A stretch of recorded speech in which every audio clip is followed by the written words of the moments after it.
All right. Welcome everybody to this 111th webinar. And we have the theme in this session, the mahā-vākya TAT TVAM ASI. In Advaita Vedanta, this statement, you are that, which means you are one with the divine principle pervading the entire universe. In other words, the spiritual essence in you is one with Brahman, that is the essence of this universe. Sometimes you may wonder where exactly the Upanishads had laid the basis for this non-dual outlook. What we are seeing in this webinar is one of the hundreds of places where a very clear basis for Advaita is provided. Before I enter TAT TVAM ASI, the mahā-vākya, let me read a line from the 6th chapter, 2nd section in Chāndogya Upanishad, where Uddālaka, the father, says to his son Shwetaketu, Sadeva somya idamagra asit. O dear one, there existed in the beginning Sat. Sat here means pure existence, the principle of reality. And it is here that Uddālaka adds an adjective. Sadeva somya idamagra asit ekam, it is one, advitiyam, with nothing second to it.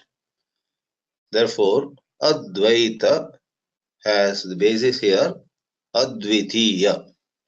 They are synonyms, Advitiya, one without a second of any kind. Elsewhere, you have the very word Advaita also.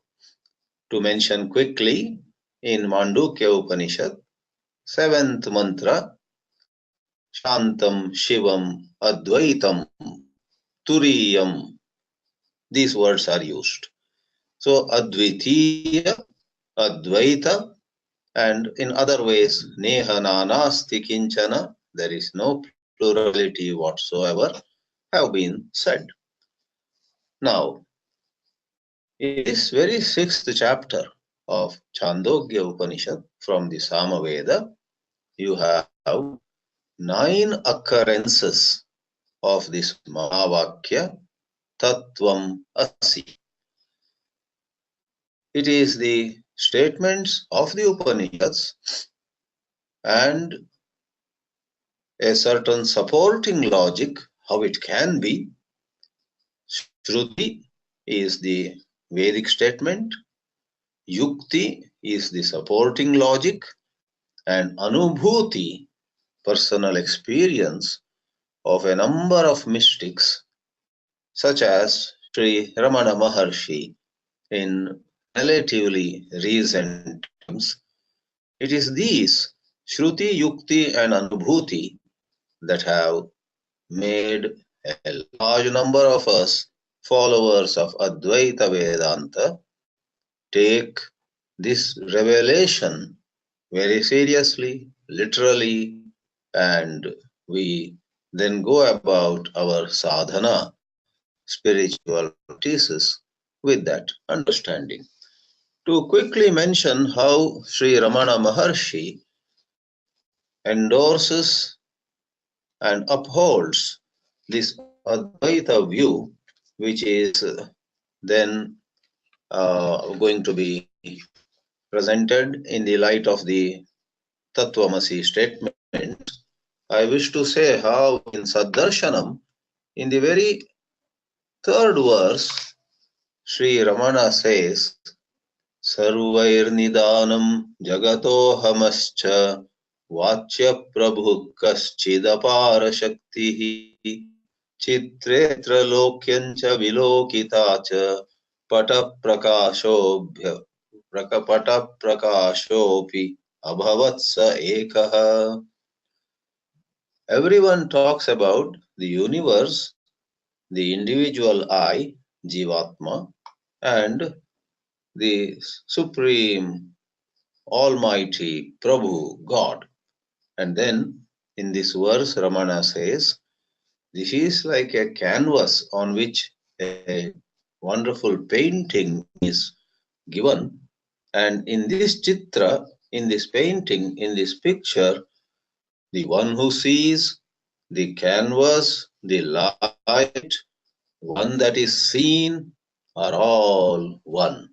Abhavatsa ekaha. Likewise, in 34th shloka of Saddarshanam, he makes a reference to Tattvamasi, our theme in this webinar. Ahasputam Tattvamasi Vedaha Tathapi asamprapya paratmanishtham bhuyo vicharo mati durbalatvam tatsarvada swatmataya hi bhati. Ah, sputam. The Vedas have said very clearly, Tattvam asi iti. In spite of it, if we are unable to anchor ourselves in this vision, that's because our mind is too weak. It is pulled and pushed by tendencies of the world, and implying we need to strengthen our mind, make it purer, make it single pointed, and then realize the supreme truth. One last reference to Saddarshanam, where Sri Ramana actually says that this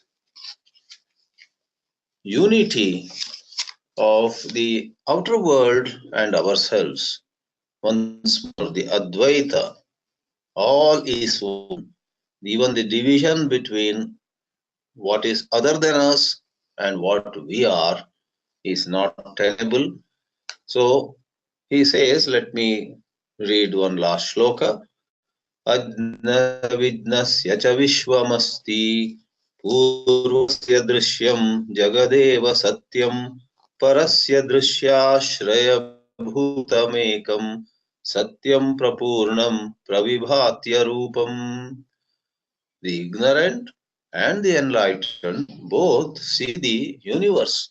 Ajna and Vijna both see this universe, Vishwa. The difference is the ignorant looks at the outer world as real, and that alone is real. And the ignorant man thinks he comes and goes, he is a temporary appearance. The world or the universe is ever there. Whereas the enlightened one, in the second part of the shloka, is able to see Drishya Ashraya Bhutam, the one truth which is the basis for all that is seen and which has no division. It is Prapurna, it is Ekam, it is one without a second. Thus, in the Advaita tradition, this non-duality has been constantly presented as the core of the teachings. Now coming to the actual occurrence of Tattvamasi, let me enter the section in which Father Uddālaka says to son Shwetaketu how the spiritual essence in him, in the son, and for that matter in any one of us, is indeed that supreme truth. So there are 9 occurrences and there are 9 illustrations. The first context or illustration the context is deep sleep. So we have in the 8th Khanda, the chapter 6 of Chāndogya has 16 khandas or sections. So first 7 do not mention Tattvamasi explicitly. 8 to 16, that is in 9 sections, the 9 last sections of chapter 6, we have Tattvamasi coming up in every one of the 9 sections. So here it says, Uddālako harunihi Shwetaketum putram uvacha swapnantam me somya vijanihi yatraitat purushaha swapiti nama sata somya tada sampanno bhavati. Swapna, in the context, it stands for deep sleep, not dream. In the Sushupti, the Sanskrit word is swapiti. That is a verb. And playing a little with language, the father says, did you notice this word? Swapiti ordinarily means one goes to deep sleep. But if you look at it from another angle of view, swam api eti. One goes to one's own true nature. In deep sleep, where we do not see any names and forms, where we do not see the division between other and us, we have a glimpse every night. Every time we go to deep sleep, we have a glimpse of the reality which is undivided. It is in this section itself that the analogy is given, the analogy of a number of birds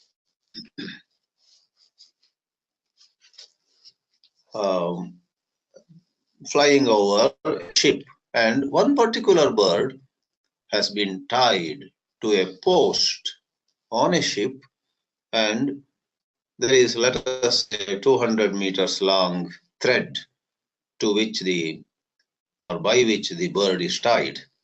The bird tries to fly away, fly off in various directions, but every time the bird finds that the maximum it can go away from the ship is, we know, 200 meters distance. The bird doesn't measure. The bird finds that it can go up to some distance and then it has to come back. Again it tries, going to south, going to north, going to east, going to west, everywhere. But finally, utterly tired, the bird comes back to the mast or the pole to which it is tied and rests there. That is where the bird gets real rest. So, through this example, it is said that our Jiva Bhava, sense of individuality, anchored where you and I try to gain happiness in million things. Like the bird, we get tired. In deep sleep, we get unalloyed happiness. And it is in enlightenment, it is in recognizing our true nature that our search actually ends. Within us, we find the supreme truth. So, it is in this 8th section of the 6th chapter that, giving this example and a few other arguments, talking about the nature of deep sleep, talking about the failure on the part of the bird to find happiness anywhere, Uddālaka, the father, says, I'll read out this paragraph, and similar paragraphs appear 8 more times. Over there, I will read only one sentence. Saya eshaha anima. Anu means very subtle. Anima means this subtlety or this very subtle principle of Brahman, which is outside and inside, which is Jiva, Jagat and Ishvara. That is the reference. Sa eshaha anima aitadatmyamidagam sarvam. All this, anything and everything, has this as the Atma, Aitadatmyamidagam sarvam. Tat satyam. This is the truth. Sa Atma. In some contexts, this all-pervasive principle, the basis for everything, the soul of everyone, is called Atma. And then comes the punchline. Tat Masi Shwetaketu. O Shwetaketu, my son. Tat, that supreme truth, the basis of everything, Tvam Asi, you are. And Shwetaketu is excited and he wants to know now a certain additional aspect. And what is that? Shwetaketu wishes to know how, even though all of us go to deep sleep and we are with that truth, that reality, that Brahman, Sat. In the 6th chapter of Chāndogya, the word Sat is especially highlighted. Therefore, it is sometimes referred to as Sadvidya. Chapter 6 gives to us Sadvidya, that is Vidya, the wisdom of Sat. So here, the doubts that the son has is, how come we do not know? How come we do not know that we are with Sat in deep sleep? That is how the 9th section, that is Khanda, begins with an analogy, an illustration. So, making the way for the second occurrence of Tattvamasi, we have the illustration of honeybees. Yatha omya madhu madhu krato nistishtanti nana atyayanam vrikshanam rasan samavaharam ekatam rasam gamayati. It should suffice to say, just as madhukritaha, honeybees, bring the nectar from various diverse trees, plants, and once all of them merge and are in the process of becoming honey, there is no knowledge which juice came from which tree. There is ignorance about the samavahara, there is ekata, there is oneness there. Likewise, when we enter deep sleep, we just do not know where we are, where from we came, where we entered, especially where we have merged, we do not know. So, in deep sleep, there is no recognition on the part of this seeker, on the part of the sadhaka, that I am with Brahman here. That is where, or that is why, the Upadesha, instruction, is required in the waking state. Otherwise, anyone who enters deep sleep would come out enlightened.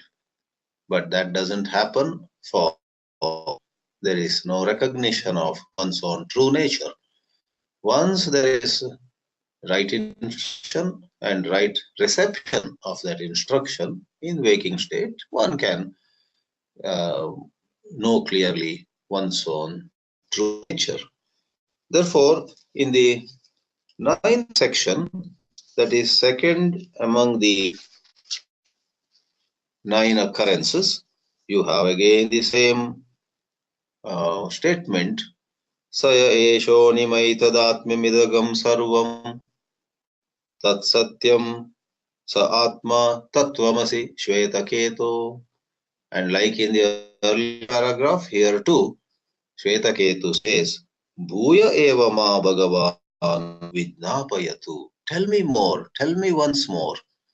It implies that he has another doubt here. And that doubt is, if one doubt was, how come we don't know we have merged in Sat? Another doubt is, how come we don't know we have come from Sat? One is entering Sat, indeed. Another is when we get back to waking state, how come we don't know we have returned, we have come back from that non-dual reality? For that, the illustration is given how various rivers in Asia, in Africa, in Europe and in America, there are numerous rivers which flow into the ocean. And just as when they merge with the ocean, there is no idea. All water becomes one. From where we have come, that is erased. There is oneness. So we have come from Sat, is not recognized. And in the earlier example, we have entered Sat, is not recognized.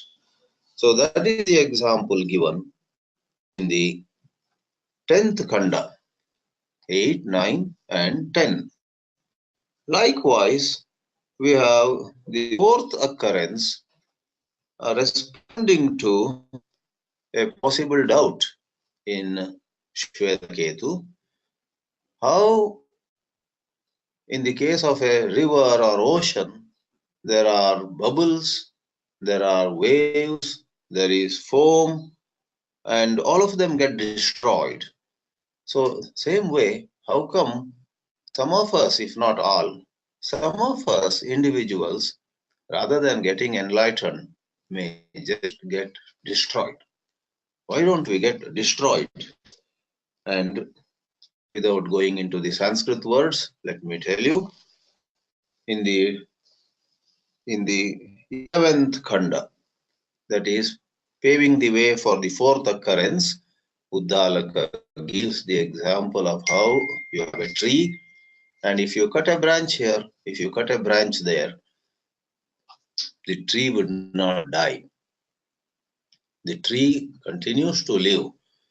Likewise, you may lose a body here, you may lose a limb there.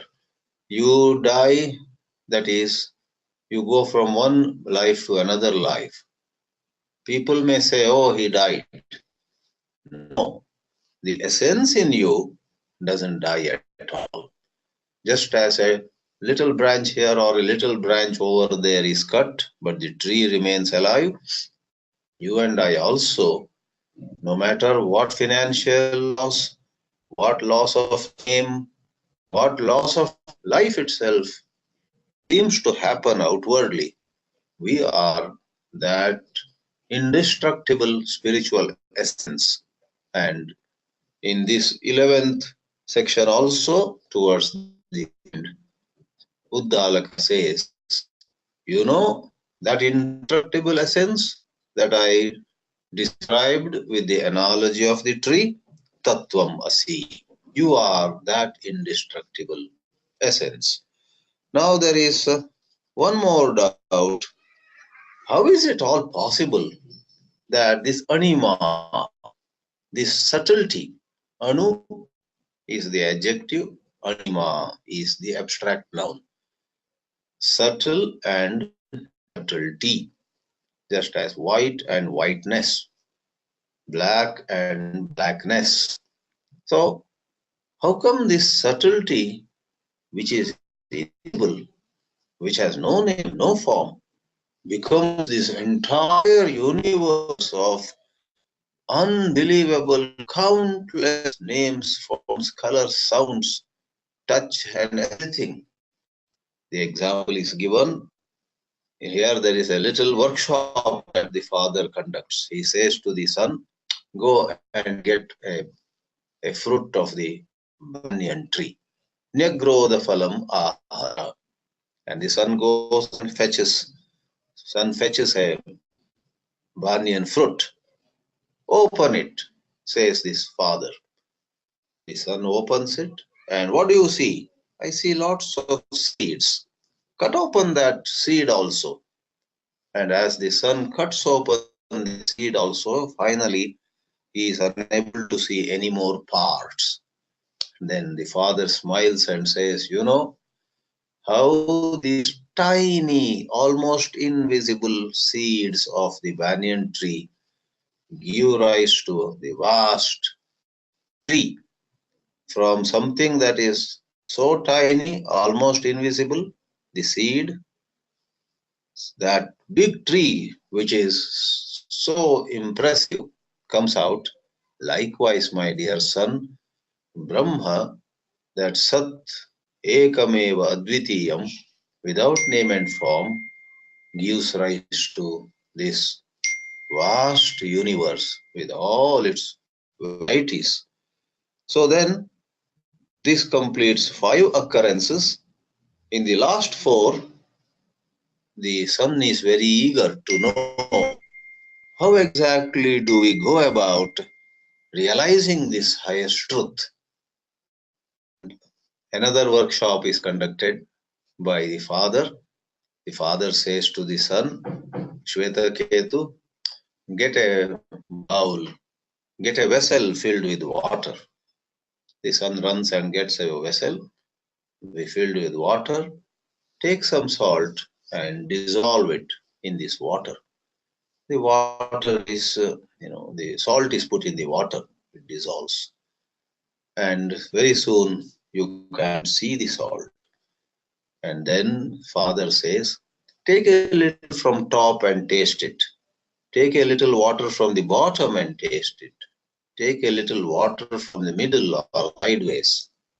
Arthat, from wherever you pick up a little water in that large vessel, it is all salty. Likewise, you want to know Brahman?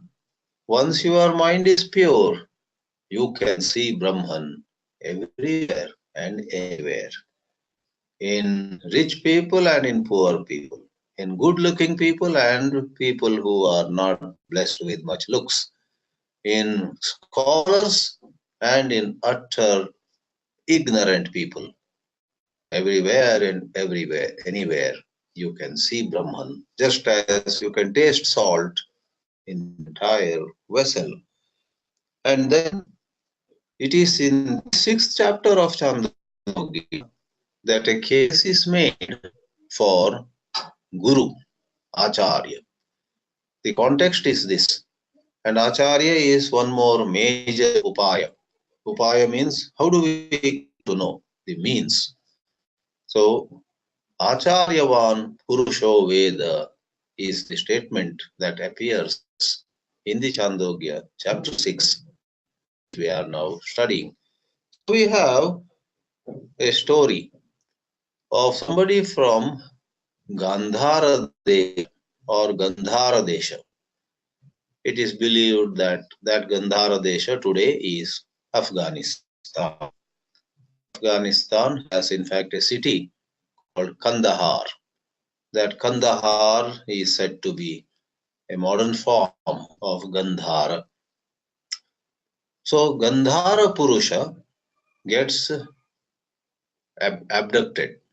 Suddenly some thieves pounce upon him, blindfold him, take him away. He doesn't know where he was taken.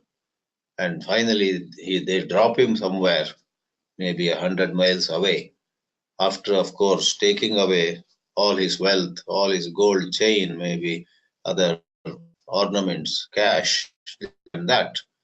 And then this Gandhara Purusha, gathering again his spirits, says, all right, whatever I lost is gone, but now let me first reach home. But where is my home? Where is Gandhara Desha? He then asks people, and people guide him, go this way, go this way. Gandhara Desha is in this direction. Giving this example, Shwetaketu is guided that you got to have a competent preceptor, a competent acharya, a competent teacher, a guide, Acharyavan Purusho Veda. Then you will come to know the truth, and that supreme truth which you will come to know, TAT TVAM ASI. Then there is the 8th illustration. When somebody is dying, how step by step, stage by stage, one loses one's faculties. First, one is unable to speak. One is looking at you, but the man dying is unable to speak. Though he is unable to speak, his mind is operational. It is said here, relatives ask the dying man, Janasi Mam, do you know me? Do you recognize me? Hello. The visitors, relatives, family members ask him.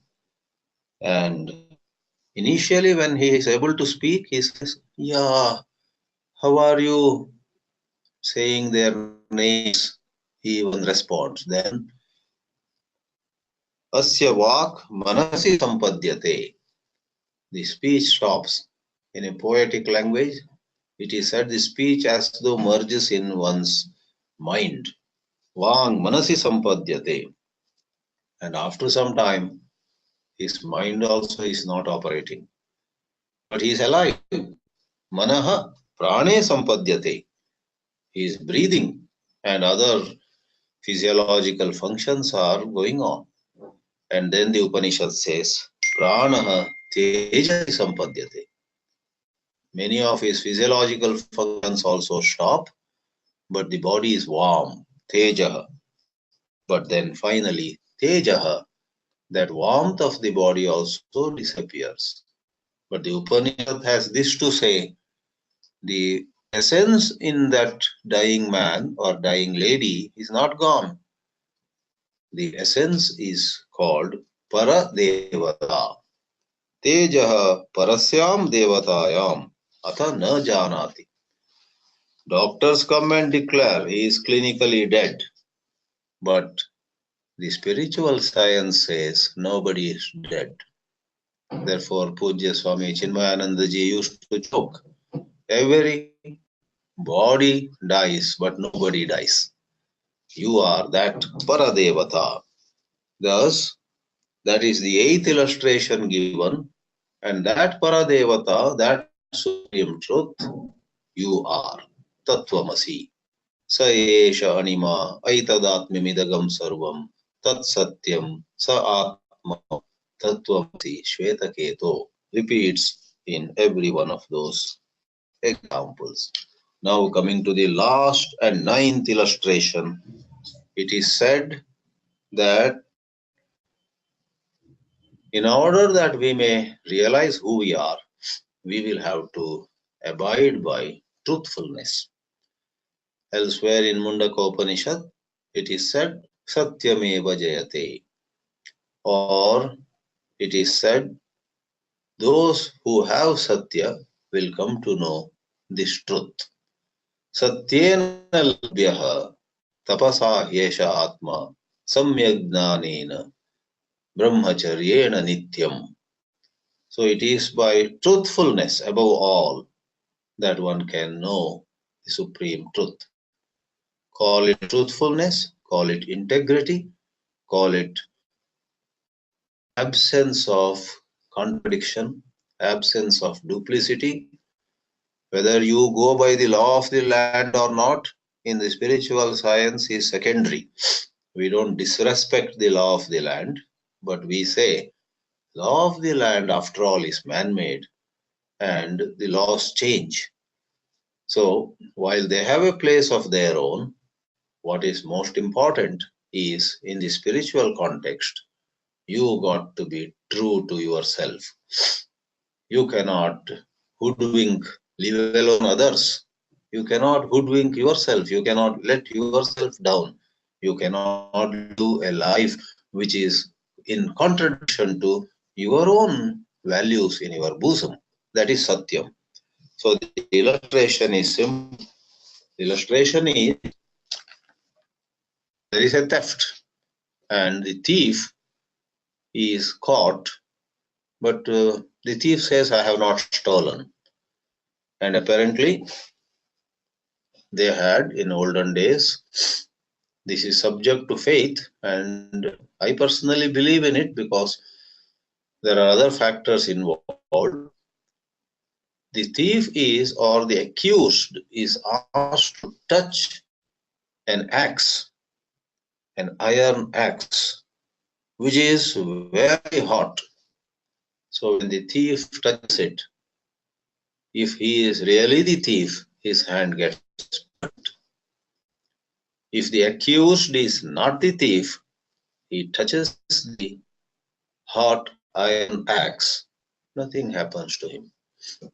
Now the other factors here are the tapas of somebody who is keeping that axe, the tapas, the spiritual powers that have gone into the axe thanks to some Mahatmas, some holy men. Therefore, subject to those factors, accept this situation. There is an axe which is heated, red hot, and a liar touches it, his hand gets burnt. A truthful person touches it and says, I have not stolen. You have arrested the wrong person. The person who has actually stolen is somewhere else. Look for him. I am not the thief. And he touches the hot axe, nothing happens to him. So, giving this illustration as the ninth and last illustration, and thereby providing satyam, truthfulness, as the upaya, as the great grand preparation for our mind to grasp that supreme truth, the teacher again says, Saya esha anima aitadatmemidam sarvam tat satyam sa atma tattvamasi Shwetaketu. And unlike the earlier 8 paragraphs, here the sun doesn't say, Bhuya eva vidnapayatu. Tell me once more, for I have such and such doubt. Rather, the Upanishad, the chapter, 6th chapter ends, Savijajnau. Vijajnau means Vijnanam apnot. He attained the highest wisdom. Shwetaketu gets realized. In like manner, friends, may you and I equip ourselves with a pure mind, with truthful living, with regular devout study of this great Adhyatma Vidya, and may we rise above our ill-conceived individuality and realize Brahman, which is the one truth, which alone is, all else is a play of the mind. Om, Om, Om.